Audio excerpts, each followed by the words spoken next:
¿Qué tal? ¿Cómo están? Bienvenidos, bienvenidas a WhatsApp, este streaming energético en el que intentamos hablar de una manera sencilla de una agenda estratégica para el país, para la región también, cruzada por la geopolítica, por supuesto. Y como ustedes verán, no estoy solo en esta cruzada, sino que estoy acompañado por mis dos más valientes caballeros y caballeras. No sé cómo decirle, porque no es una dama, es una caballera, es más que ello. Es Lu Glesser. ¿Cómo estás, Lu? ¿Qué tal, Esteban? Rafael, ¿cómo fue tu semana? Bueno, bien, estamos cumpliendo 50 programas, así que estamos muy felices. Y es el momento para enrostrártelo en la cara, Fernando Gracovia. Yo siempre confié. Desde el primer momento, siempre dije, tienen las grabaciones, yo dije el primer programa que íbamos a llegar a 50. Bueno, vamos a cumplir 50, estamos cumpliendo 50 programas, lo queremos compartir con ustedes. Agradecerles, por supuesto, pueden dejarnos sus mensajes de cariño en nuestras vías de contacto. Estamos en YouTube, en Twitter, en Instagram y en TikTok como @WhatsAppStream. Y también tenemos un email que es streamwhatsapp, al revés, @gmail.com. Pueden ir ahí y ver cómo ahora Fernando Gracovia, que en representación de todo este gran equipo, va a soplar la velita. Voy a aclarar algo. Acá tenemos los 50 años. Voy a aclarar algo. Capaz es cierto, capaz al principio no dije que íbamos a llegar al 50, pero en un momento, durante el ciclo, dije que íbamos a llegar a 50, pero no a 60. Bueno, quiero que quede claro. Me encanta esta versión del cumpleaños paso a paso. feliz. Sí. Esta es una de mis versiones preferidas. ¿En un tenedor libre? En un tenedor libre te... Tengo que revelar algo a raíz de esta situación. Yo cumplo 50 horas, así que... Bueno, te llevas la velita. Puedo. Sí, y lo que pasa es que yo no festejo mi cumpleaños. Bueno, es un buen momento para festejarlo. Ahora voy a festejar, voy a hacer de cuenta. A ver, voy a tratar de no tirar nada. Uy, se cae todo. Ahí estamos. Y acá ¿No Fernando está Gracovia ensayado esto o no? Se vuela todo, ¿no? está generando energía eólica, muy bien. Muy Gracovia bien, los sopló la 50. velita. Cuenta En representación programas. de todos, muy bien. Impresionante. Mirá, tenemos efectos especiales además. Y además de todo esto, de estos hermosos bonetes, bueno, sacame esa música, por favor, ya está, ya pasó, gracias. Además de estas hermosas cositas, ¿saben qué tengo para regalarles? No, ni idea, la verdad. Anuncios de inversión. Lo que más les gusta a mis compañeros, miren la cara. Es como regalarle una colonia Paco y un par de medias. Habíamos Anuncio quedado que de no nos íbamos a inversión provocar. Bueno. Habíamos acordado, estás rompiendo las reglas, y habíamos acordado que no nos íbamos a provocar. Yo les Vamos a ser traje muy serios. unos anuncios de inversión muy hermosos. Están con la bolsita, los pueden cambiar si no les gustan. Así que después les paso el local, van con el ticket de cambio y no pasa nada. Pero primero véanlos, a ver qué les parecen, porque tuvimos muchos y muy buenos anuncios de inversión, como el que hizo este viernes, feriado en la Argentina, el presidente Javier Milei con representantes de la empresa OpenIA, o OpenIA para los amigos, o AI. Ese fue buenísimo. Ese fue buenísimo. Sí, y Sur Energy, una empresa que se armó para este proyecto de inversión que quiere instalarse en la Patagonia para construir data centers para proveerles cómputos, datos a OpenIA y eventualmente también a otros compradores. Pero ¿cómo que se armó si Altman dijo en el video que es una de las empresas más importantes de la Argentina, energéticas más importantes de la Argentina, dijo Sur Energy? Esto es parte de, vos sabés que estábamos en Argentina, donde todo es un gran gag de comedia. Entonces, bueno, vos como buen periodista de energía que sos, te agarrás de eso, de que Sur Energy no es una gran empresa de energía, ni mucho menos, y ya empezás a desconfiar de las cosas. Yo les pregunté, yo sé cómo sos. en el chat les pregunté qué mierda era Sur Energy. ¿Y yo qué te No me respondí? acuerdo. Y que era una empresa importante de la Argentina, como dijo Altman. No me acuerdo. Bueno, viste, ya está. No, vamos a contar. ¿De qué se trata? Bueno, el anuncio ya estuvo en todos lados, la construcción de unos data centers. No te rías, Glesser, déjame hablar. Estamos haciendo periodismo. Que Craco te la devolvió. El del vuelto de Craco. Se trata de una construcción de un centro de datos en la Patagonia. Esto se anunció de manera muy rimbombante, con foto de Javier Milei y sus 2 pulgares, con hasta 25.000 millones de dólares. Ahí abrimos todos los ojos. ¿Cómo 25.000 millones de dólares? Bueno, la palabra clave acá es hasta 25.000 millones de dólares para instalar centros de datos, data centers, en la Patagonia, para proveerle datos, en principio, a OpenIA, como off-taker. Ustedes que son del palo del petróleo saben que el off-taker es el que garantiza la compra de lo que se genere ahí y eso le permite a esta empresa que va a vender ese producto salir a buscar financiamiento diciéndole, mirá que ya tengo clientes para esto, entonces los bancos... O sea, los 25.000 millones los va a tener que conseguir Sur Energy en el mercado. Los va a tener que conseguir Sur Energy. Pero está todo viento en popa, entonces. Entonces, perdón, la definición de off-taker es aquel que tiene que poner la guita. Off-taker. Off-taker, ok. Wow. Es aquel que tiene que poner la guita y el que nunca está. Digo, es el gran ausente. Es el comprador. Es el gran ausente en la mayoría de los anuncios de inversión. Pregunto. La mesa de los data centers. Bueno, lo que pasa es que Gamesa sí compra en este caso. Por eso. Bueno, este va a comprar, lo que pasa es que nadie va a tener pero para todos ofrecer, los grandes proyectos están planteados de esta manera. Digo, pero como la idea también es que Gamesa no compre más nada, ¿o no? Sí, no mezclemos las cosas. Estamos hablando de OpenAI, por esa manda no tiene nada que ver con Gamesa. Encima que tiene con sus propios quilombos. Bueno, volviendo a la cuestión, está estructurado así, Data Centers, Sur Energy le va a vender a OpenAI lo que se genere, los cómputos que se generen. Eso supone una inversión, como te decía, de hasta 25.000 millones de dólares. ¿Qué es Sur Energy? Bueno, se armó ruido, como decía Craco, porque Sam Altman ahí, medio leyendo un teleprompter, mirando a cámara, medio raro, dijo una de las principales empresas energéticas del país y estos dos avesados periodistas energéticos y otros dijeron, ¿de qué cazzo está hablando? Pues no, Sur Energy no es ni mucho menos una de las principales empresas energéticas del país, no es ni siquiera una empresa energética, es una empresa que arman Emiliano Kargeman y... Matt Trevisano, este emprendedor argentino, tecnólogo que falleció hace poco, amigo de Demian Reidel y también amigo de estos grandes de Silicon Valley, armaron esta estructura para armar este negocio e ingresarlo al RIGI. Sur Energy se presenta como un integrador de energía. ¿Qué es lo que va a hacer Sur Energy? Le va a comprar la energía a los generadores, ya hay contratos con Central Puerto, que tiene Piedra del Águila, hidroeléctrica, y con Geneia, energía eólica. Acá también hay mi lectura, una pata de responsabilidad social empresaria, vender energía limpia, siempre a los inversores les cae bien, pero sabemos que de hecho se está hablando de garantizar fuentes confiables y seguras de energía. Y la energía eólica, lo dice sobre todo Lu mucho, bueno, es una energía de ayuda, si querés, pero no es la energía de base que debería brindarte, por ejemplo, energía hidroeléctrica.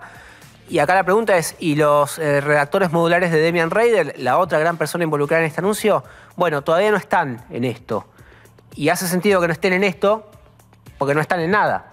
Entonces, ¿cómo van a armar un proyecto de inversión basado en una provisión de energía cuyas fuentes no están nada construidas? Pero van a estar en el 2030 4 pequeños reactores modulares en el predio de Atucha, en Zárate. En el 2030, si esto avanza, por ahí puedan abastecer de energía nuclear a este proyecto, pero en principio está planteado para tener fuentes de energía de las que ya están en el mercado. Entonces, lo que dice Sur Energy es, nosotros ya tenemos garantizada energía, van a anunciar en breve quién es el contratista que va a llevar adelante la construcción de estos centros. Son muy pocas empresas en el mundo que lo hacen, me dijeron. Le pregunté al ChatGPT del querido Sam Altman cuáles son las 3 más grandes y me tiró Huawei, China, descartémosla solamente por su origen, y me tiró Equinix y Digital Realty, ahí está. Y, o sea, saldría entre esas dos o alguna otra, pero estamos hablando de Sur Energy. Contrata la energía, contrata la construcción del data center y se lo vende los datos a OpenAI. Ahora, yo busqué empresas Sur Energy en el boletín oficial constituidas en Argentina y la única que me sale no están estos dos accionistas que mencionaste vos, hay otros. O sea, ni siquiera está muy claro cuál es la empresa. Sí, de quién es la empresa. Pero quiero volver, digo, más allá del anuncio de OpenIA, para decirlo en español, OpenIA o OpenAI, se escribe AI en inglés, es AI, pero es inteligencia artificial en definitiva. Digo, más allá de este proyecto, de cuánto se pueda concretar, digo, suena muy lejano los 25.000 millones de dólares, la aclaración de la empresa que ya da cuenta de que hay mucho humo. Más allá de esto, es cierto que Argentina ofrece ventajas relativas para el desarrollo de criptos y de data centers y estas cosas. Como bien marcás vos, Esteban, las energías tanto fotovoltaica, solar o eólica no garantizan el funcionamiento de estos desarrollos, son energías intermitentes, para estos desarrollos se requiere sí o sí energía de base, como bien marcás la nuclear, le faltan años. En caso de avanzar también la idea de Reidel de los SMRs pequeños y construir estos SMRs, llegó un tiempo que no estaría dando o acoplado a las necesidades y ahí sí aparece, ¿no? Aparece muy claro la hidráulica del complejo Comahue. La hidráulica del complejo Comahue, no sé si para este proyecto o para otros, es una energía que se puede vender muy barata, pero a la vez entra en disputa con la demanda nacional, porque aporta el 15%. Y la otra localidad que también suena muy fuerte para instalar este u otro tipo de proyectos similares, más pequeño, menor escala, ubican Tratayén. ¿Por qué? Porque Tratayén que tenés la boca del gasoducto Néstor Kirchner para capitalizar una vez más. Un gas que también en términos relativos está muy barato. Entonces, poniéndose en zapatos de quien tenga que emprender estos negocios, hay condiciones de la Argentina que te dan posibilidades y ventajas relativas, pero una vez más, ¿no? Intereses que chocan quizás con los proyectos o los modelos de desarrollo que puedan apalancarse justamente en esto, en tener energía barata. Geneia no está en el negocio de Comahue, o sea, no, por eso sería eólica. Por eso, sería solo eólica, Geneia. Por eso te digo... Central Puerto, viste que está disputando otra también de las represas. Quiere quedarse con dos y bueno, también explica ahí que sobrevuele un poco este Central Puerto podría ser, pero Geneia se supone que solo tiene para aportar renovables a este Geneia es la pata renovable. Entiendo que la pata más sólida es Central Puerto por, Piedra del Águila y la disputa que también estamos en el medio de la negociación por la concesión de esas represas. Pero déjenme avanzar un poco más. Estos hasta 25.000 millones de dólares, según Sur Energy, suponen que para empezar hay que poner 7.000. 7.000 millones de dólares dicen que es lo que hay que poner de entrada para iniciar con la construcción de los data centers en la Patagonia. Todavía no se dijo la localidad, al menos al momento en que grabamos esto lo desconocemos. Suponemos que si estamos hablando de Piedra del Águila va a estar por ahí, pero no. Tierra del Fuego. Escuché. También por eso. La Patagonia no se sabe, cualquiera puede decir. Se habla mucho. La Patagonia es tan extensa, ¿no? Falta definir o falta informar quién es la empresa que lo va a construir efectivamente. Una vez que se informe esto, van a entrar al RIGI, van a tocarle el timbre a Daniel González. ¿Qué haces, Daniel, tanto tiempo? En realidad se vieron hace poco, pero bueno, ¿qué haces perdido? Y van a ir con todos los papeles para entrar al RIGI. Mi pregunta es, ¿van a entrar al RIGI por los 7.000 que dicen que salen para iniciar o por los 25.000? Porque una vez que decís, entro al RIGI con este proyecto de inversión, es un compromiso de ponerla en algún momento. Bueno, ponele. La plata, digo. Ponele que es un compromiso de ponerla. Si no la ponés, no pasa nada. No, bueno, si no la ponés, no tenés los beneficios del RIGI. Obvio. Si vos entras al RIGI y decís, una cosa es entrar al RIGI, voy a construir esto que vale 7.000, vos tenés un compromiso de inversión de 7.000, o esto que vale 25.000. No, está claro. Me parece que 25.000 son los Reyes Magos. O sea... Es el anuncio. Sí, yo creo que sí. Hablando de Reyes Magos, vamos a escucharlo a Sant Altman, que le puso la cara a este anuncio, mandó un videíto y dijo lo siguiente.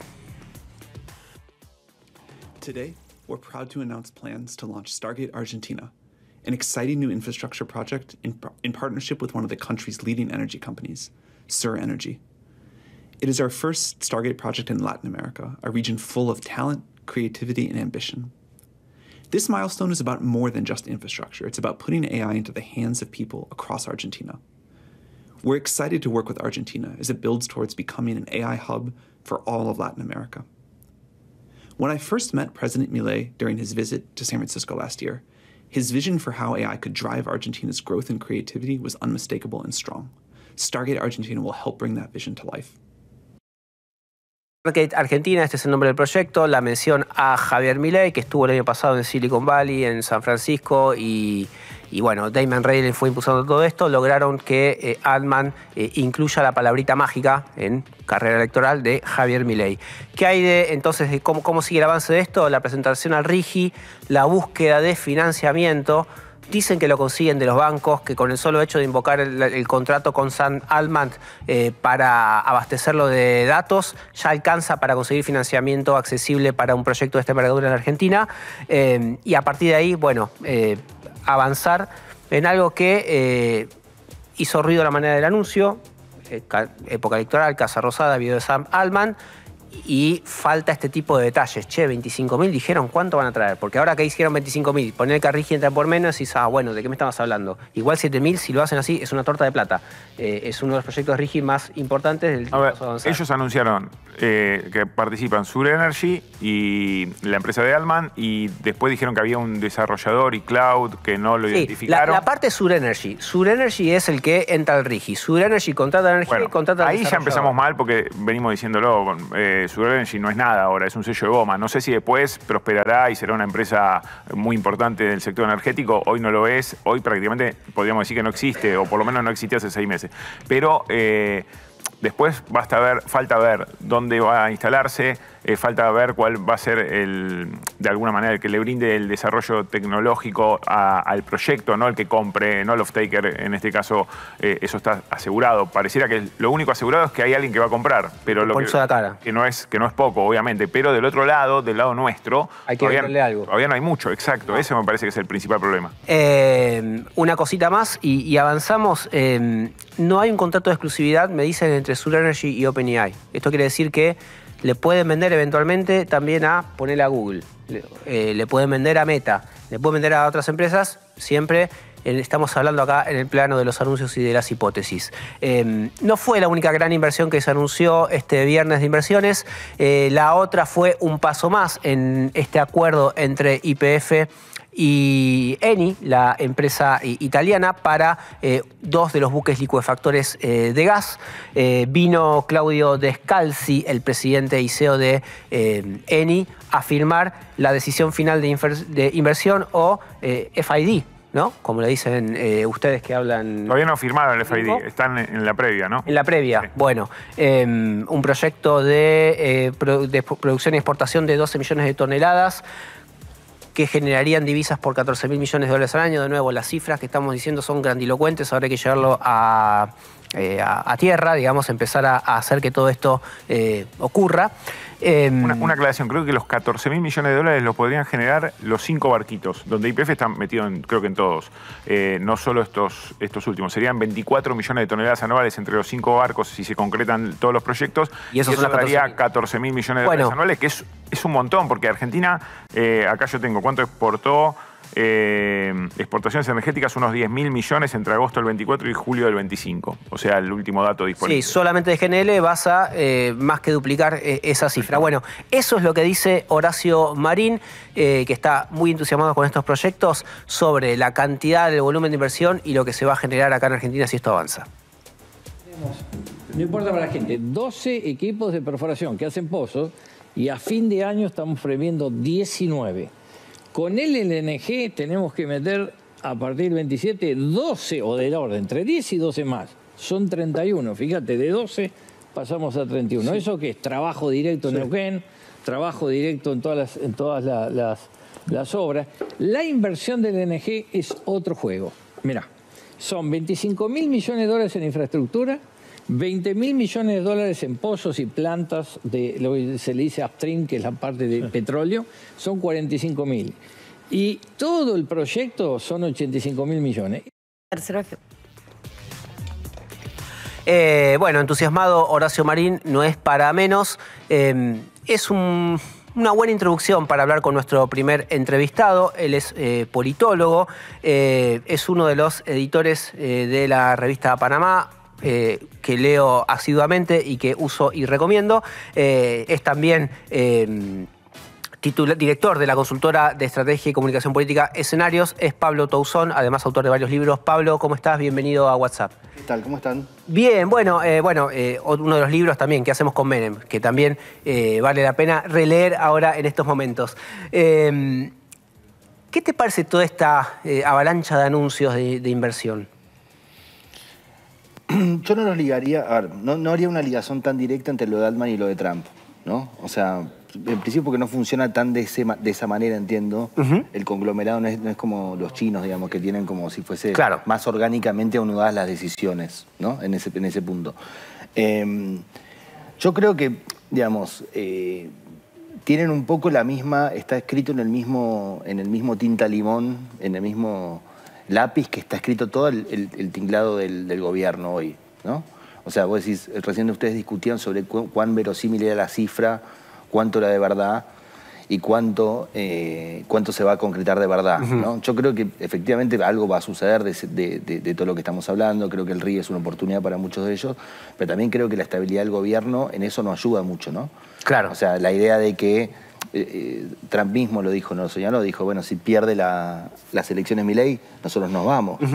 O sea, no estamos. Eso ya, el que puso más volatilidad de la que ya había en ese punto fue el presidente norteamericano. Mucho más que el mismo gobierno argentino, que tampoco le sobra la estabilidad, ¿no? Pero claro. Hablando de eso, vamos a escucharlo a Donald Trump diciendo justamente esto que nos anticipabas y seguimos conversando. And, you know, our approvals are somewhat subject to who wins the election, because if a socialist, or in the case of New York City, a communist wins, you feel a lot differently about making an investment. I think, Scott, you'd feel that if somebody that had no chance, in other words, if somebody wins and has no chance of ever having a great economy because of that philosophy, you would put a halt to what we're doing. Yes, sir, and we're confident that President Milei is going to do well. Yo me quedé fascinado con cómo titubea Scott Bessent, como medio que quedó descolocado y no sabía cómo decirle, no, te estás yendo a 2027. Además, pero... varias veces lo dijo. Sí, sí. Varias veces. El gobierno después trató de decir que se había confundido, pero yo creo que más allá se puede confundir en el detalle, no en lo que quiso transmitir. Claro. Lo que quiso transmitir me parece lo dijo bien claro y lo volvió a decir después, lo tuiteó, ¿no? O sea, quiero decir, hay una idea ahí. Apoyamos a Milei. No, y una extorsión, ¿no? O sea, quiero decir, eso existe y eso está. Después está el detalle de si se confundió si eran 4 años, 2. Pero me parece que no es lo relevante. Lo relevante es que él transmitió un mensaje, lo dijo varias veces y después lo volvió a sostener, ¿no? ¿Y cómo se reacomoda la política a este escenario de tutela de Estados Unidos con lo que dice Trump, con Barry Bennett, con Scott Bessent? A ver, ¿en qué sentido es inédito? Yo pensaba esto, ¿no? Muchas veces hay mucha mitología en la Argentina con relación a Estados Unidos y sus capacidades. ¿En qué sentido digo? No porque no sea una gran potencia global, digo, pero si en el marco de la Guerra Fría y en países chicos con intervención militar siempre es difícil hacer un nation building, ¿no? Esta idea de construir de cero una forma de gubernamental, si no se puede hacer ni en otros países más sencillos, entre otros casos. En el caso de la Argentina, esto puede ser un involucramiento, supongamos que efectivamente Milei, o el resultado que saca Milei, no se van, ¿no? Que era un bluff, y que incluso Milei perdiendo por poco, o en un empate global, en una cifra nacional, esto se sostiene. Sí. Bueno, pero también, ¿qué le va a poner a Estados Unidos? Un jefe de gabinete, le va a poner un presidente de la Cámara de Diputados, le va a poner, digamos, la estructura de lo que demanda. Con que ponga los dólares, ya con eso estamos. Es que no. Es que no. A Argentina le pusieron 50.000 millones a Macri, igual terminó haciéndose al año y medio. Digo, hay una parte que es subestimar un poco el hecho solamente que el cheque funciona como tal. Estados Unidos ha puesto guita a lo loco en muchos países del mundo, ha puesto inversiones en militares, en infraestructura y ha salido perdiendo igual. Puede ser, yo lo que digo es que le va a demandar más involucramiento a medida que pase. Ahora, como si fuese un Vietnam financiero. Vos ponés primero, pero después... Me gusta ese título. Pero después para sostener, viste que fue el Vietnam tiene esa lógica incremental. Vos al principio no es que mandaron una guerra, al principio mandaron, no sé, 20.000 soldados. Al año siguiente mandan 70.000. Entonces digo, si el programa económico y el programa político de Milei no se resetea y no encuentra un nuevo norte, ni hablar si pierde las elecciones, lo que va a pasar es que Estados Unidos va a tener que involucrarse más y más, cada vez más, para sostenerlo, que es lo que pasó ya directamente este mes. Fíjate cómo fue la intervención americana, fue así. Claro. O sea, desde la primera vez que tuvieron el tuit hasta esto, desde el primer tuit de Scott Bessent hasta esto es una avanzada. Claro. Me intriga, vos hablabas de, bueno, ¿qué va a hacer? ¿Le va a poner el jefe de gabinete? Pero vino Barry Bennett y se juntó con Barry Bennett, el asesor de Trump, de la CEPAC, con vínculos con Escachudrice, etcétera, etcétera. Vino y se juntó con Santiago Caputo, recibió a legisladores de la oposición, les hace saber a los gobernadores de las provincias que no son 100% opositoras, que tienen que acompañar, que la intención o el deseo de Estados Unidos es que acompañen. ¿No está pasando algo de eso ya? Está pasando algo de eso. Lo que digo es que eso es más complejo. Una cosa es hacerlo en un rush contra la elección, otra cosa es sostener eso. Hasta ahora lo que hemos visto es que el gobierno sustituye con Estados Unidos toda la economía política que no hace adentro. O sea, quiero decir, la economía política, llamémosle alianzas con sectores, eso con sectores políticos y también empresariales. Entonces, como si yo tengo una alianza con el principal, yo tengo una alianza con Estados Unidos, que viene con un condicionamiento muy difícil de cumplir. ¿Qué sería sacar a China de Argentina? Sí. O sea, ¿existe algún acuerdo estratégico en la Argentina que no implica a los gobernadores, siendo que son constitucionalmente los dueños del subsuelo? Digamos.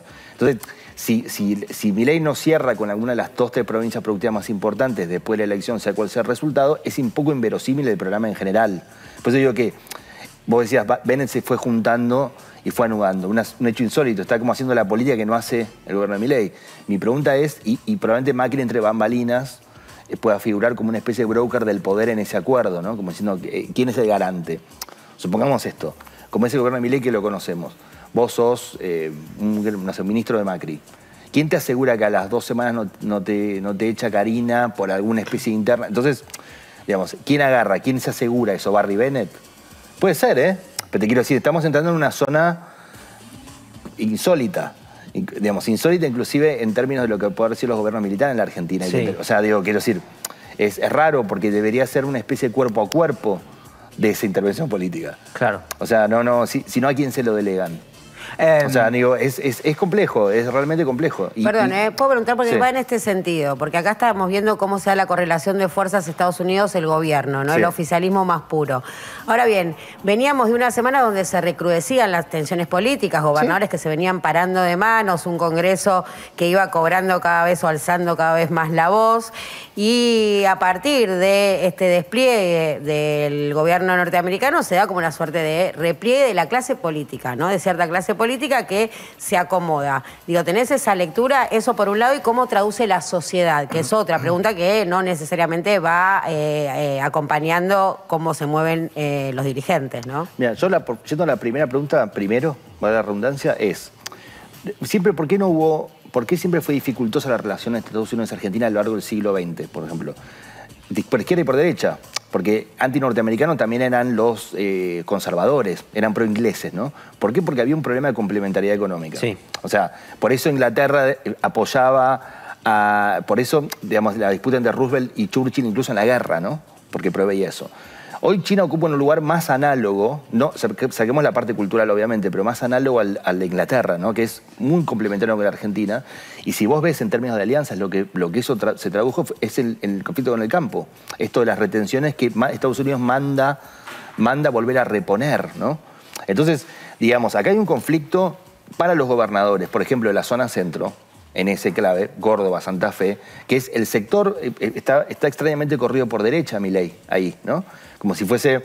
¿Qué implicancias tiene el acuerdo norteamericano adentro en economías regionales, por ejemplo? Claro. ¿No? O sea, digo, entonces los gobernadores también están atados un poco a eso. Pueden moderarse en la crítica a Milei por alguna cuestión de la intervención americana, pero tampoco van a cambiar 100% de política porque, digamos, se dio la situación insólita donde las retenciones que el gobierno había anunciado sacar fueron repuestas por presión americana. Sí. Entonces, digo, es rara la economía política. Ser empleado de la embajada, ya no les resulta tan cómodo. Lo que digo es, al final puede hacerse a ver, si uno jugando una política ficción, uno diría, ¿qué haría China ante eso? ¿Entendés? O sea, ¿qué haría? Finalmente hay inversiones chinas en Argentina muy importantes. Muy importantes en muchos sectores, ustedes saben, incluso en Salta, en lo que sea el triángulo el norte. Entonces no... En principio, más allá de lo discursivo, todavía no pasa nada. Todavía no pasa nada, Porque ¿no? el swap, Caputo se encargó de decir que son complementarios, el swap de Estados Unidos con el swap de China, que el swap de Estados Unidos no es para cancelar el swap con China, lo cual ahí sí por ahí podría traer algún conflicto diplomático o de decir, bueno, ¿sabes qué? Te presté $5.000 millones de lo que activaste el swap, págamelo, bueno, no sé. Pero eso no ocurre.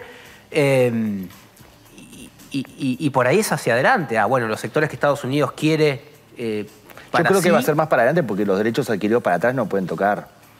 Digo, no, es difícil que van a sacar una minera china de Salta por Milei. Claro. O sea, quiero decir, son intereses, al revés de lo que era la Guerra Fría, cuando se hace la metáfora con la Guerra Fría, la Unión Soviética no tenía un mango invertido en Argentina. O sea, quiero decir, no existía esto que estamos hablando en términos de complementariedad económica y que sea el segundo socio comercial de la Argentina, el país que hay que enfrentar geopolíticamente. Entonces, realmente es un escenario muy complejo. Yo entiendo que fue una apuesta muy fuerte a sostener a Milei. Él lo dijo, además, Trump. ¿A sostenerlo hasta el 27 o sostenerlo también después? Yo creo, no creo que puedan rebobinar tan fácil de algo así. Pero este mundo es loco, ¿no? No, o sea, quiero decir... Me refiero a sostenerlo para que llegue a las elecciones competitivo o sostenerlo para... Supongamos que pierde. ¿Qué sería perder, no? Porque esa es otra gran pregunta, porque, digamos, el gobierno va a apostar a que vos tenés en el graph de ese día el único partido que es homogéneamente nacional, la Libertad Avanza. Entonces, te puede llegar a dar que le fue mejor. La cantidad de votos nominalmente... Claro, supongamos que le va muy bien a Patricia Bullrich en Capital, pero que pierde en Provincia de Buenos Aires, pero que los votos supongamos que pierde el gobierno con Schiaretti y que pierde con Puyaro, o con el peronismo Santa Fe. Esos votos, ¿cómo se suman? Si es el peronismo es más fácil porque tiene el mismo logo, sí. Pero hay otros... Entonces, si pintás el mapa de las provincias te van a aparecer distintos colores, probablemente muy pocas sean con la Libertad Avanza, pero después cuando haces la cuenta de votos nominales, no, la Libertad Avanza va a sacar más votos. De cuando son votos que no son... A ver, supongamos que ganen Mendoza y en Capital. ¿De quién son? ¿De Cornejo y de Patricia Bullrich? ¿O de la Libertad Avanza? Bueno, hoy van a ser violetas en ese mapita. Sí, el mapita va a ser violeta, pero en la traducción política real de eso, más allá de la operación esa noche, va a parecer que ganó el gobierno, sobre todo en los lugares donde se pactó con uno que ya era fuerte. Okay. ¿Cuántos votos necesita para blindar los vetos? O sea, ¿qué porcentaje de los votos necesitaría sacar en esta elección para asegurarse más de 1/3 de las cámaras y, por lo tanto, blindar los vetos del presidente Milei de acá en adelante? Es que depende mucho, ponerle que más de 40, pero el problema con eso es que depende mucho de que se mantenga el bloque como está. Ellos han tenido, fíjate, la Libertad Avanza tiene un problema interno siempre.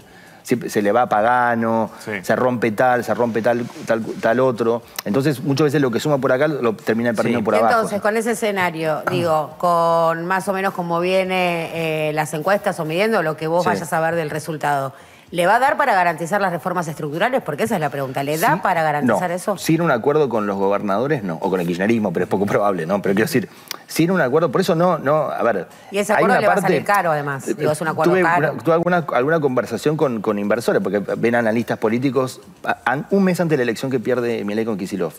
Y ya la preocupación era central sobre los gobernadores, porque veían, incluso sin perder, imagínate perdiendo con el kirchnerismo en provincia, la situación en donde no da la suma y resta, si no implica ese acuerdo. Cuando se arma Provincias Unidas, cuando la secuencia sería así, purga Santiago Caputo, empoderamiento de Karina Pareja y los Menem, Armado Nacional que básicamente va contra los gobernadores. Los gobernadores en un esfuerzo defensivo arman Provincias Unidas. Esa secuencia para el gobierno fue muy mala en términos de gobernabilidad. O sea, subestimaron mucho esa parte, no solo en los votos en el Congreso, sino en lo que implica en acuerdos sectoriales de lo que estamos hablando, ¿no? Porque ¿qué le vas a creer, digamos, siendo como es el planteo del subsuelo en la Argentina, si no están involucrados los gobernadores? Y la puja ahora con la intervención de Estados Unidos y con el propio Círculo Rojo que dice avancemos con estas reformas y con los gobernadores que también son simpáticos a esas reformas, digamos, la agenda de Nacho Torres, de Yarlora, de Puyaro es reforma laboral, reforma tributaria y demás. ¿Ves un escenario post elecciones en los que finalmente se avance en esa agenda? A ver, si fuese un gobierno más normal, yo te diría... No, claro, porque está ese factor también. En el sentido de que tampoco hubiesen... ¿Para qué desarmaron la alianza con los gobernadores que tenían? Vos veías el Pacto de Mayo, era como una especie de rendición de jefe de bárbaro, parecía la película de William Wallace, ¿viste? Sí, Estaban todos... Hasta ellos mismos lo dieron vuelta. Ellos mismos lo dieron vuelta. Claro. O sea, entonces ahora tienen que rebobinar por sobre lo que ya habían roto, con gente que va a estar más empoderada probablemente que lo que estaba en ese momento. Porque además, como la microeconomía tiene un problema real, lo vemos mucho en los focus, ¿no? O sea, quiero decir, transversalmente hay un problema. No es que estamos hablando sobre un crecimiento al 10%, ¿no? Estamos hablando sobre... Entonces, digamos, se puede lograr, eso que decís, se puede lograr, debería ser mucho más sofisticado el planteo político del gobierno con eso. Te corro brevemente, vos recién mencionabas a los gobernadores como dueños de los recursos. Sí. Los gobernadores no, las provincias, ¿no? Como dueños de los recursos. Los gobernadores sí. Bueno. En algunos casos... En algunos sí, totalmente. Pero, y acá hablamos, ¿no? de Vaca Muerta, hablamos de la minería de cobre, de oro, de plata de la cordillera, de San Juan, hablamos de la minería de litio en el norte, hablamos de que los gobernadores están parados sobre esos recursos. Milei el otro día, cuando trata de hablar del futuro venturoso que tiene Argentina, va de nuevo al potencial exportador de estos recursos naturales, sacando el agro, que ya es un monstruo vivo en sí mismo. Mi pregunta es si hay un modelo de país productivo posible cuando cada provincia va por la suya. por desarrollar Vaca Muerta 1, por exportar lo que sale de Vaca Muerta a Río Negro, por, no sé, traer las inversiones de cobre de San Juan o la cordillera. No, pero lo que estamos viendo y lo que Milei un poco expresa en un punto también es la deconstrucción, palabra que estuvo de moda, del Estado Nacional argentino. ¿Por qué se arman clústeres provinciales, hoy también electorales? ¿Por qué se disuelve ese hilo conductor entre provincias y nación? Hoy lo que tenés es como un Estado, una nación sin provincias y provincias sin nación, ¿no? Está como absolutamente desacoplado. ¿Por qué? Porque la Libertad Avanza no tiene un intendente y los otros no tienen ninguna llegada al poder nacional, o casi ninguna. Entonces, efectivamente, uno no ve un planteo de desarrollo estratégico en ese punto. También es verdad que en la convicción, te diría, teórica del gobierno tampoco creen mucho en eso. O sea, no me queda claro cuál es la aproximación, el abordaje anarco-libertario en relación a, por ejemplo, la coordinación de lo que vos decís que supone en el fondo una estrategia de desarrollo un poco más homogénea. Que no es que cada uno dispara para lo que le conviene y sin pertenecer a la misma nación. Pero hoy día está sucediendo eso. Hoy día son como entidades autónomas, bastante que se armó Provincias Unidas, digamos, ya por sí eso era complejo. Yo lo que creo que va a tratar de hacer el gobierno es romper de alguna manera Provincias Unidas negociando con algunos estratégicos, o sea, ¿qué debería tratar de hacer? Debería tratar de vehiculizar el acuerdo que hablábamos para que sea verosímil todo el programa económico y político del gobierno de acá en adelante, pactando con, no sé, Nacho Torres, pactando con algunos que sean relevantes desde el punto de vista de lo que tienen en la provincia, ¿no? O sea, quiero decir... los recursos. Y sí. Yo lo de zona centro los va a tener más complicado porque la relación con el campo que se le avisó a Milei no es simple. No es simple porque el campo fue históricamente como adversarial con el peronismo, pero al mismo tiempo lo que le está sucediendo con esto no es bueno, ¿no? En términos de los productores y demás. Con lo cual, ahí los gobernadores de esa zona van a tener más una problemática, yo creo. Está clarísimo, Pablo. Bueno, muchísimas gracias por habernos visitado. Este es un programa de energía, pero está cruzada por la política, por las inversiones, por la geopolítica también. Así que ha sido un placer acá haber contado con tu mirada. Y hablando de gobernadores, de recursos, vamos a ver este informe sobre el impuesto a los combustibles líquidos. Ustedes saben que es una de las peleas que se está dando en el Congreso, ahora un poquito en pausa, porque los gobernadores dijeron, bueno, Milei, no repartís la plata que hay para obras que se recauda con el impuesto a los combustibles líquidos. Vamos al Congreso, vamos por un proyecto de ley que nos la coparticipe y que vaya a las provincias. Así que este es el informe, lo vemos. Nunca en la historia de la República Argentina, ni en la época de unitarios y federales, todos los gobernadores estuvimos en una mesa discutiendo una reforma fiscal. Yo no lo veo como una amenaza, lo veo como una oportunidad.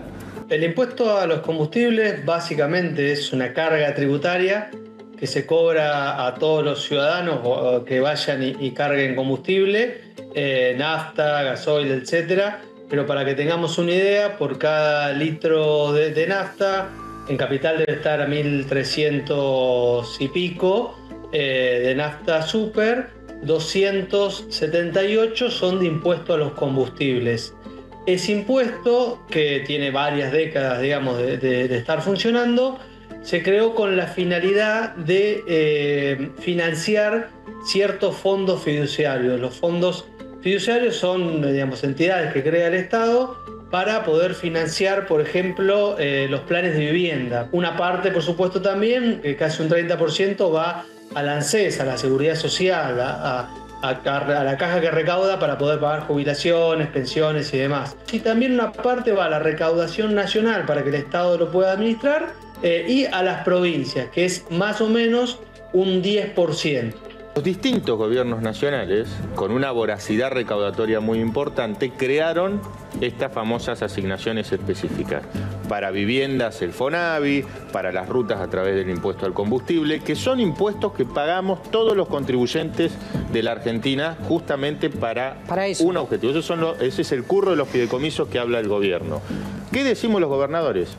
Si el gobierno nacional tiene como concepción ideológica que el rol del gobierno nacional es las relaciones exteriores, la seguridad interior y la macroeconomía, y no vas a contemplar el mantenimiento de rutas, o eliminamos ese impuesto o lo coparticipamos. Y la realidad es que si los gobernadores metieran mano de eso y quisieran llevarlo al valor que debería tener por ley, estaríamos hablando de un aumento de alrededor de 200 pesos en la nafta y el gasoil premium, ¿no? Así que también ahí está el riesgo de que eso, o que haya un aumento sobre los combustibles que repercute directamente en los fletes y en los costos de la mayor parte de la mercadería que consumimos. Necesitamos discutir seriamente cómo se recauda, cómo se distribuye, qué parte le toca a Nación, qué parte a las provincias, porque en definitiva en este juego de presiones, de extorsiones al que nos quiere llevar el gobierno nacional, los que perdemos somos los santafesinos, somos los argentinos, cuando no tenemos un país que nos brinde los recursos, los bienes, los servicios que necesitamos para una vida digna. Si hay una asignación específica,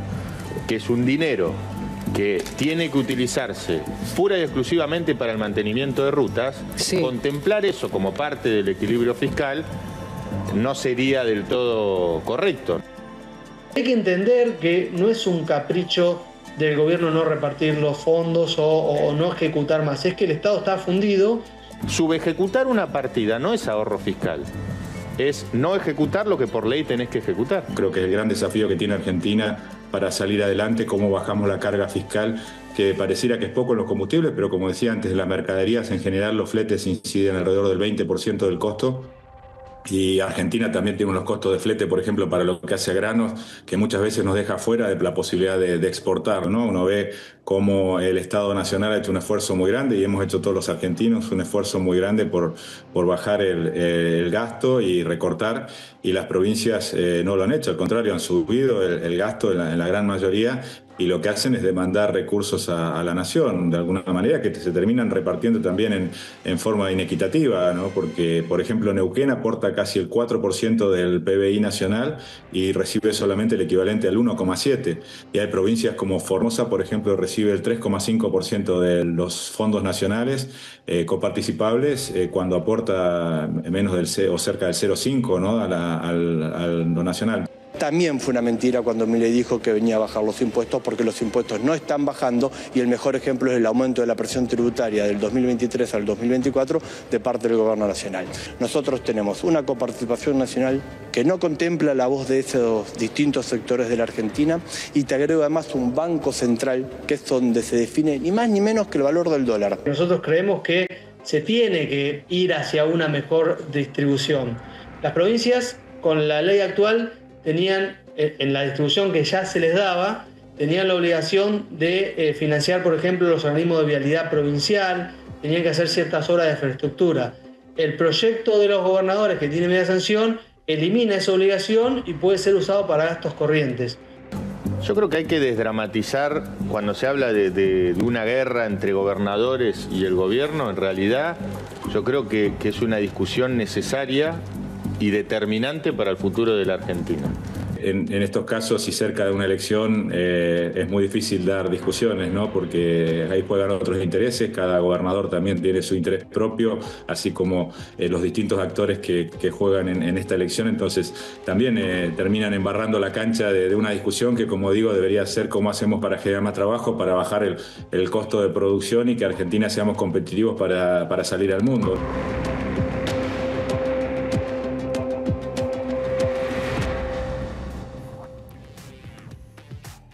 Y Pablo Servi nos dejaba una pregunta que sirve de introducción para iniciar nuestra próxima entrevista. Vino a visitarnos Diego Bocio, socio fundador de la consultora Equilibria, ex diputado nacional, ex director de la ANSES, cuando justamente se creó el Fondo de Garantía de Sustentabilidad o tuvo su mayor protagonismo. Así que es un buen momento y una buena excusa para hablar con él. Diego, bienvenido a WhatsApp. ¿Cómo estás? Muchas gracias. Bien. Bueno, la pregunta está planteada entonces, ¿cómo se piensa en un modelo de desarrollo en medio de tantas tensiones que están en el Congreso, pero también en modelos de país? Bueno, ahora con el vínculo con Estados Unidos, con China, cada gobernador con su propia inversión. Mira, lo primero es, vos tenés que poner sana la economía. La economía argentina no es una economía sana, es una economía que tiene serios problemas. El problema central es la falta de crecimiento. Cuando vos mirás una serie de PBI per cápita en la Argentina, ves que la Argentina no crece del año 2011.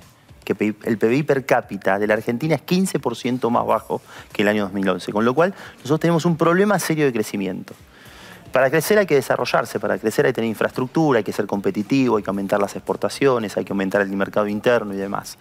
Todo eso requiere, en primer lugar, de que la economía esté sana. Y hoy tenemos un problema serio, que es el déficit de cuenta corriente. Un déficit que es cada vez más abultado. El síntoma es un tipo de cambio apreciado, no se acumulan reservas en el Banco Central.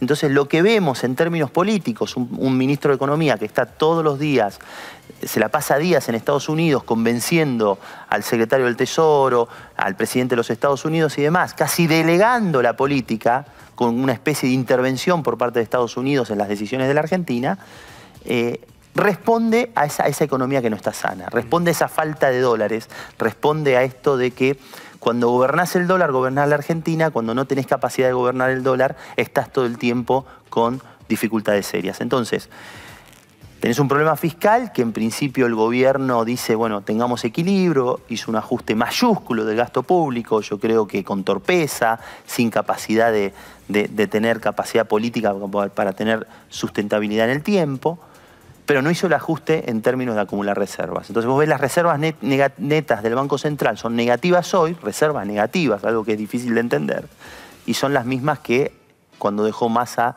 o Alberto Fernández el gobierno. Con lo cual hay un problema serio. Si vos no estabilizás la economía, no podés pensar en esto que vos bien decías, que es el desarrollo, que es volver a crecer. ¿Cómo hacemos para que los sectores productivos de la Argentina tengan capacidad de generar producción, de ponerla en el mercado interno, de exportar, de generar dólares genuinos? Eso es un modelo de desarrollo.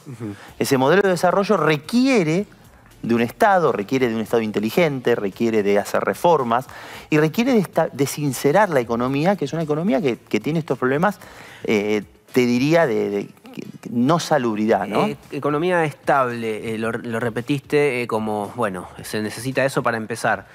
Cuando uno lo escucha al ministro Caputo, sobre todo, pero a otros funcionarios, el discurso es, habíamos estabilizado la macro, había bajado la inflación, teníamos el dólar bajo control, estaba bajando el riesgo país, apareció el riesgo Cuca.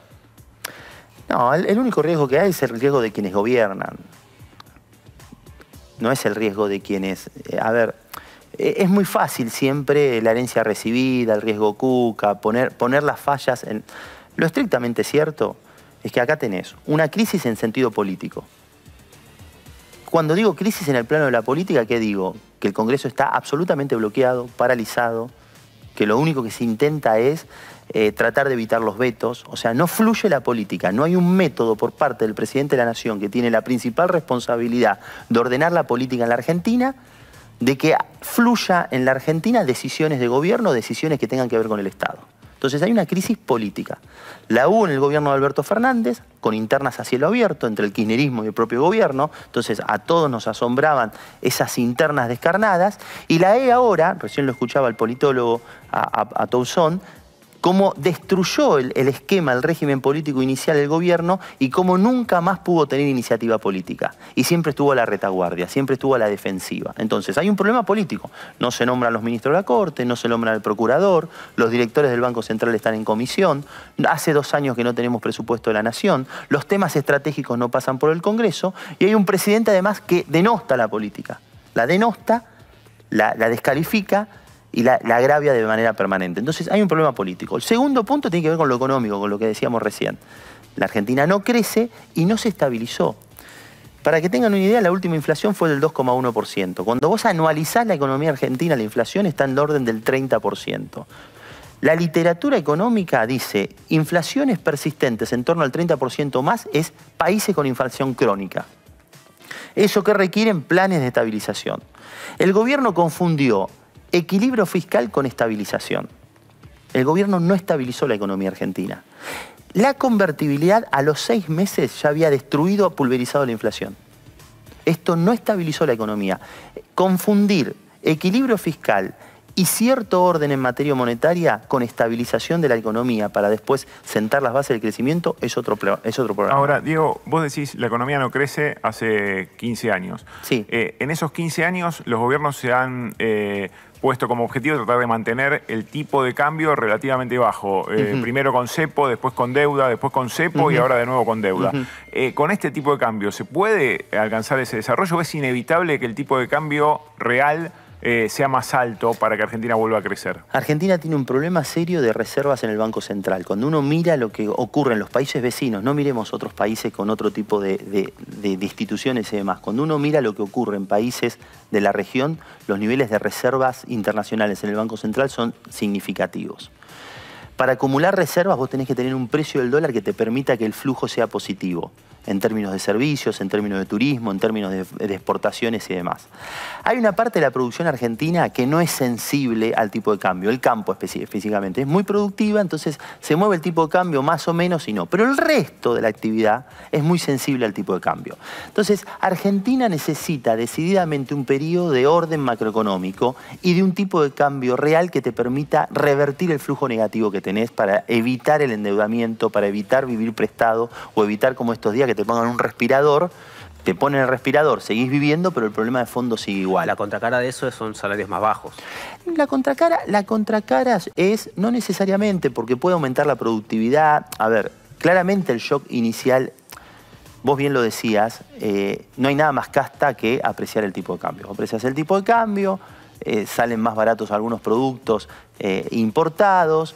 Evidentemente, la tentación de los gobiernos, sea por precio, o sea por cantidad, o sea por cepo, o sea por cualquier cosa, de gobernar el dólar, de que no falten dólares y apreciar el tipo de cambio, es fuerte. Ahora bien, si vemos lo que ocurre en el resto de los países, tienen procesos en donde acumulan reservas, posiblemente esa acumulación de reservas se hace porque se ahorran importaciones, porque hay un ajuste en términos del tipo de cambio, en términos de salario, pero acumulando reservas tenés el colchón suficiente para encarar cualquier tipo de crisis. Cuando vos no tenés reservas, tenés un tipo de cambio apreciado, abrís la economía, como la abrió este gobierno, evidentemente tenés otro tipo de crisis. Entonces, me da la sensación que estabilizar la economía argentina va a requerir de un tipo de cambio más alto. ¿Eso es políticamente incorrecto? Sí. Por eso el otro factor, ¿por dónde arranqué yo en las dimensiones de la crisis? Por la política. Sí. Porque justamente un plan de estabilización requiere de fortaleza y consenso político, requiere de orden político, requiere de previsibilidad política. En la medida que no tengamos ese pilar, va a ser muy difícil estabilizar la economía argentina. Bueno, a ver, me tiento un poco pelear o discutir esto de la relación modelo de desarrollo, crecimiento, qué tipo de cambio, pero voy a apelar, digo, a tu experiencia al frente, sobre todo el Fondo de Garantía de Sustentabilidad. Digo, nadie desconoce que Bocio lo hizo crecer exponencialmente, de hecho era considerado el Golden Boy porque era el respaldo, no solo es el respaldo de la seguridad social, sino es un garante del mecanismo y también del financiamiento del sector público, digo, porque brinda también o juega ese rol.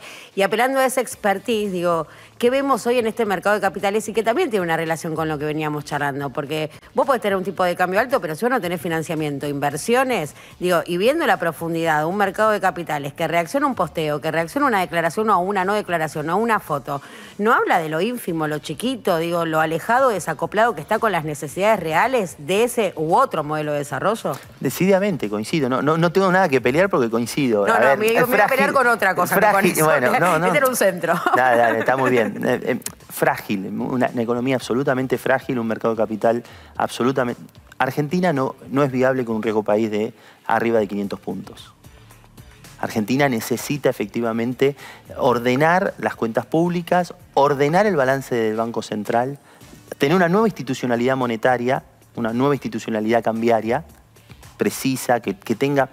Fíjense lo que ocurre en Perú en estos días y qué pasa con el Banco Central. Yo el modelo peruano no me fascina, pero claramente hay un ancla ahí en el Banco Central. Bueno, en la Argentina no discutimos la institucionalidad monetaria.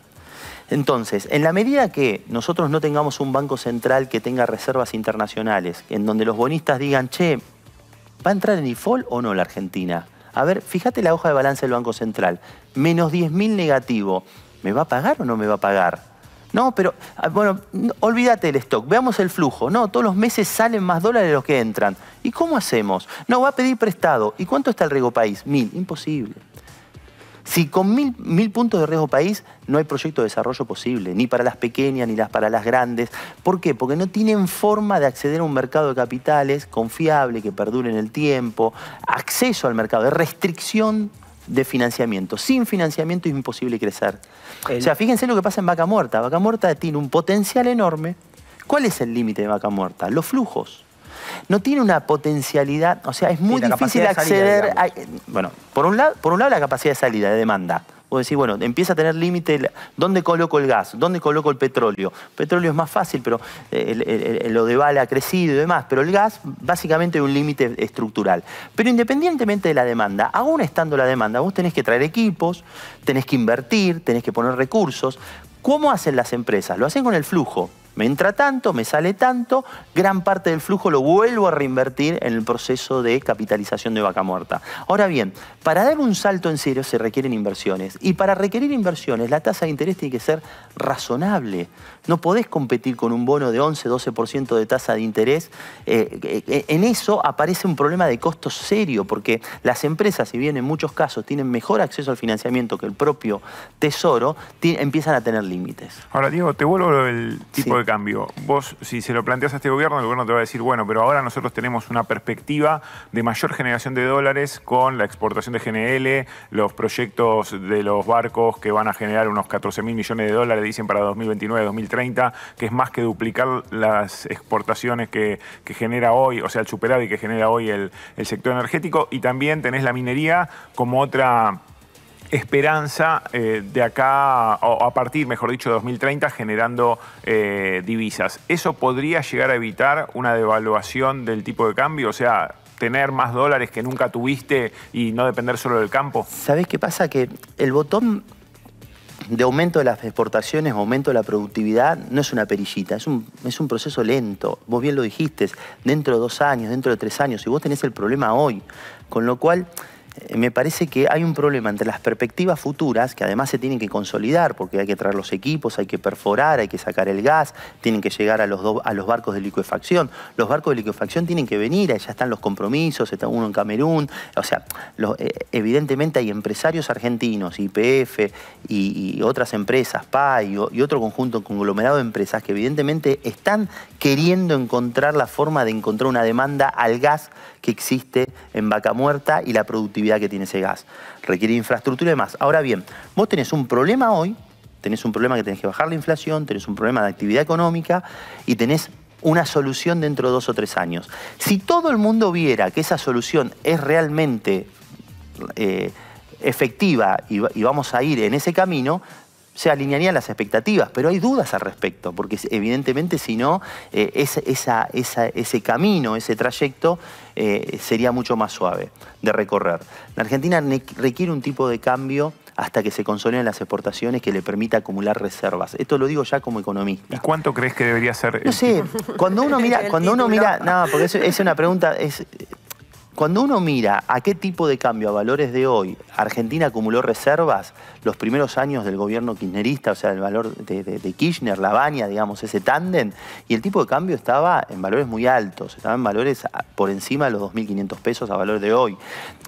Yo creo que la Argentina no sé si requiere ese tipo de cambio. Cuando uno mira el tipo de cambio promedio está en 1.600, 1.500, no está muy lejos. Lo que pasa es que nunca estuvo en el promedio. Siempre estuvo o muy por encima o muy por debajo. Bueno, con lo cual Morgan Stanley fue así. Smart es un escenario en el que decía que en el mejor caso de elección para Javier Milei, 40%, pongamos, de votos, el tipo de cambio a fin de año de 2025 debería estar en torno a los 1.700.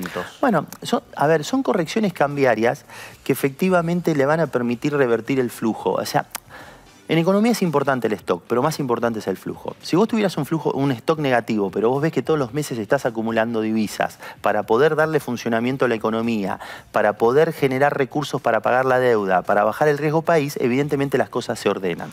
Cuando vos mirás que todo el mundo compra dólares, que todo el mundo se va de viaje al exterior porque es más fácil ir a Florianópolis que a Villa Gesell, que empiezan a ver este tipo de dificultades, evidentemente estás frente a un problema. Bueno, ahí tenés porque estás ajustando por precio en una devaluación un bien que es más demandado que la oferta disponible. Otro mecanismo posible también puede ajustar por cantidad y establecer cepos, que esto es mucho peor visto que una devaluación. Ahora, como marcaba Raffaele, una devaluación es una pulverización para los sectores que tienen sus ingresos en pesos. Cuando pensás esto, lo necesario que es una corrección del tipo de cambio para impulsar el crecimiento, ¿estás pensando en cómo morigerar también ese impacto en el mercado interno, en los asalariados? Vamos por parte. En primer lugar, vos tenés que volver a crecer.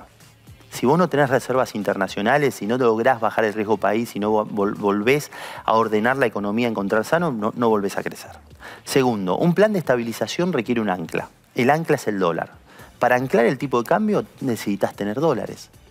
Si vos no tenés dólares y además el mercado cree que no vas a tener dólares y que además no vas a conseguir financiamiento, que es el caso de la Argentina, lo único que haces es postergar el problema. Entonces, o el problema lo postergamos o el problema lo encaramos. ¿Cómo se postergan típicamente los problemas? No devaluemos, vayamos a pedir prestado. ¿Qué hacen los gobiernos más filoperonistas? Que ponen cepo. El problema se agrava, tipo brecha, pero el problema sigue siendo el mismo. Entonces, acá no es una cuestión de si es una opción o la otra. Acá es cuándo se toma la decisión. Y si vos vas a postergar o no el problema. Después, evidentemente, todo plan de estabilización requiere de algo que vos dijiste. Política y empezar a ver cómo ponés las cargas en los sectores más humildes, porque tiene costos. Entonces, posiblemente tenga que ver con un rebalanceo impositivo, posiblemente tenga que ver con asistencia a los sectores más vulnerables, posiblemente... Hay un dato que es interesante. Se ha desacoplado mucho la evolución de los precios con respecto a la devaluación. Antes era casi automática, había una expectativa mayor.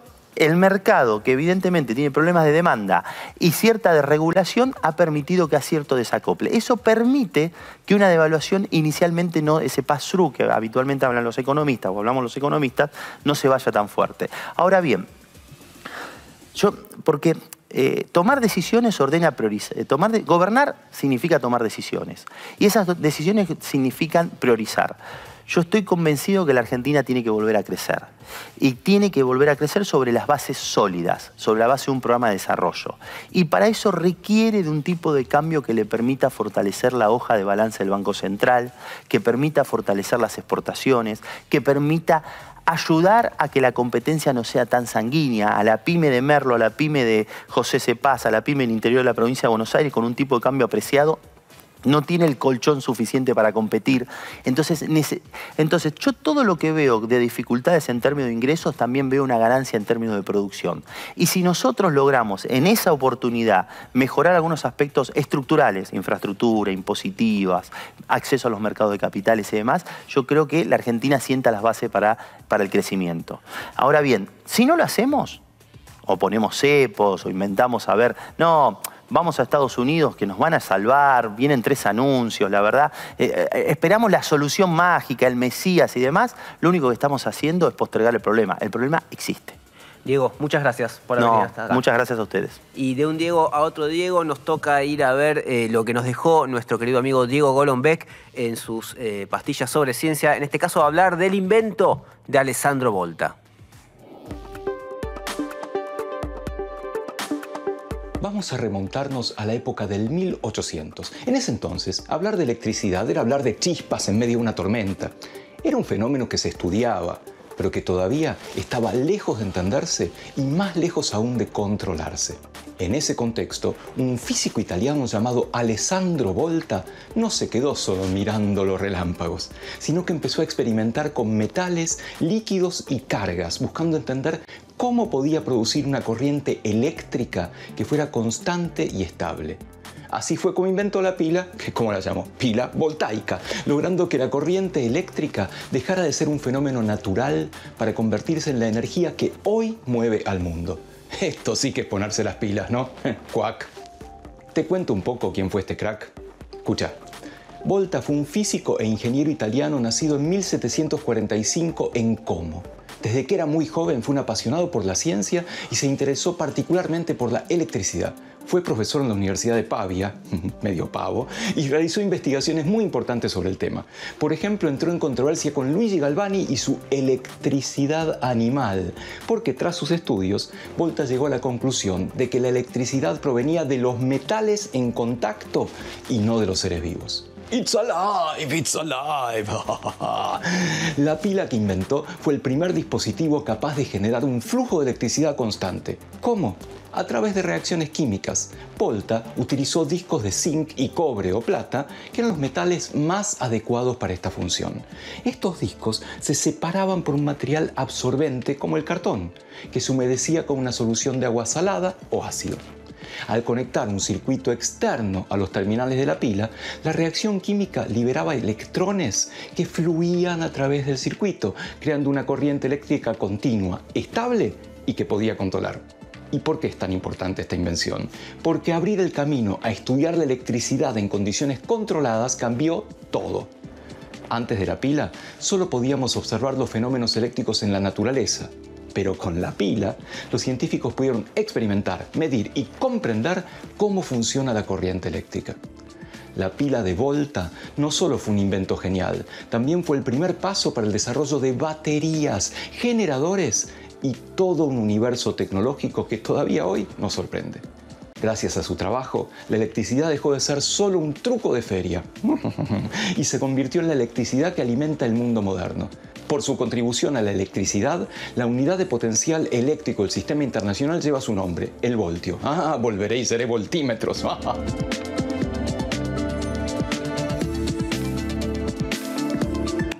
Y nosotros nos quedamos sin pilas. Hemos llegado hasta acá. Lu Lesser, muchas gracias como siempre por tu contribución. Me pasé muy bien hoy, me divertí. Me porté bien también, ¿no? Te portó bien, sí. Al final un poquito, ahí me lo picanteé un poco más a vos, pero en lo general estuviste bien, sí. Sobria, como se Te ganaste ese pedacito de torta que te vas a comer ahora. Craco, muchas gracias. ¿Eso te decía la torta? Vamos a La torta te está esperando fuera del aire, no queda bien masticada, se llena todo de migas, las cámaras. No estoy de acuerdo. Por favor, vamos a centrarnos, sí, ahora vamos a festejar como se debe. A ustedes gracias por estar del otro lado, gracias por acompañarnos en estas 50 emisiones y nos volvemos a ver la semana que viene en WhatsApp. Chau.